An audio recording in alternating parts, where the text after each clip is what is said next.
कानपुर देहात से है, जो पोखराय कस्बे से है। रामस्वरूप ग्राम उद्योग पर स्नातक महाविद्यालय की बीए तृतीय वर्ष की होनहार छात्रा कशिश कुशवाहा ने उत्तर प्रदेश की ऐतिहासिक विधानसभा में अपनी प्रभावशाली सारगर्भित व आत्मविश्वासपूर्ण अभिव्यक्ति के माध्यम से केवल महाविद्यालय नहीं बल्कि पूरे जनपद क्षेत्र को गौरवान्वित किया है।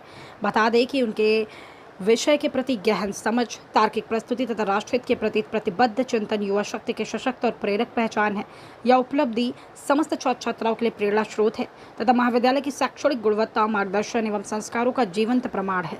महाविद्यालय परिवार कशिश कुशवाहा को इस ऐतिहासिक मंच पर उत्कृष्ट सहभागिता व प्रस्तुति हेतु हार्दिक बधाई देता है तथा उनके उज्जवल भविष्य की कामना करता है। हम सभी को उन पर अत्यंत गर्व है। इसी तरह जनपद कानपुर देहात से कन्हैया द्वारा विधानसभा में दिया गया उद्बोधन भी युवाओं के लिए प्रेरणा स्रोत है। दोनों विद्यार्थियों के उत्कृष्ट प्रदर्शन के महाविद्यालय का मान बढ़ा है। महाविद्यालय शिक्षक समुदाय दोनों को हार्दिक बधाई देता है तथा अपने आप को गौरवान्वित महसूस करता है। सुने कशिश ने क्या कहा। कानपुर देहात विधान केसरी संवाददाता अनूप कुमार गौड़ की खास रिपोर्ट।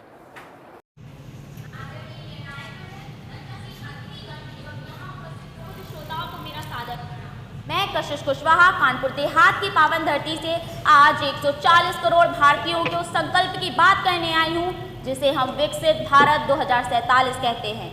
मेरा विषय है केंद्रीय बजट 2026 विकसित भारत की ओर भारतीय युवाओं के मार्ग को सुदृढ़ बनाना।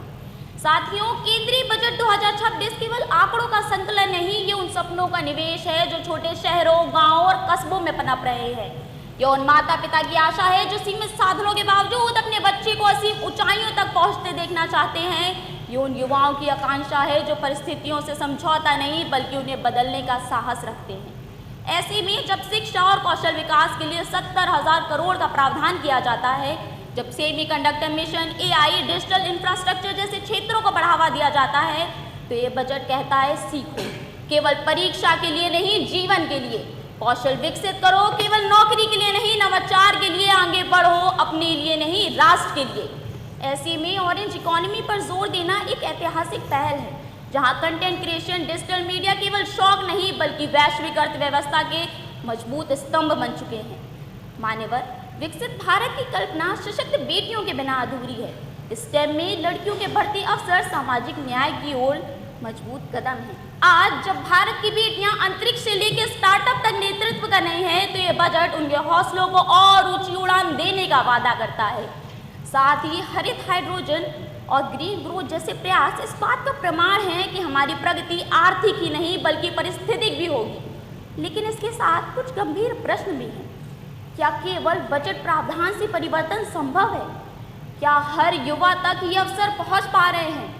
क्या हम शिक्षित बेरोजगारी की समस्या को जड़ से समाप्त कर पा रहे हैं? सच्चाई ये है कि हमें स्किल माइंडसेट की ओर बढ़ना होगा। जब तक इंडस्ट्री एकेडमिक लिंकेज मजबूत नहीं होगा, स्किल डेवलपमेंट अधूरा रहेगा और कोई भी बजट अपने लक्ष्य को पूरी तरह प्राप्त नहीं कर पाएगा।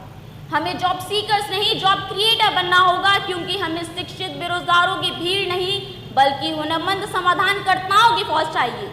साथियों, डॉक्टर APJ अब्दुल कलाम जी ने कहा था, dream is not what you see in sleep, dream is something that does not let you sleep. आज ये बजट हमें जागृत सपने देखने का अवसर दे रहा है, लेकिन उन सपनों को साकार करने की जिम्मेदारी हमारी है। अंत में मैं यही कहना चाहूँगी, मंजिलें उन्हीं को मिलती हैं जिनके सपनों में जान होती है। पंखों से कुछ नहीं होता, हौसलों से उड़ान होती है। आइए हम बजट के केवल दर्शक नहीं बल्कि सहभागी बने, क्योंकि विकसित भारत 2047 का सपना हमारे युवाओं की नीयत से ही साकार होगा। जय हिंद, जय भारत। कानपुर देहात से अभी प्रतिभा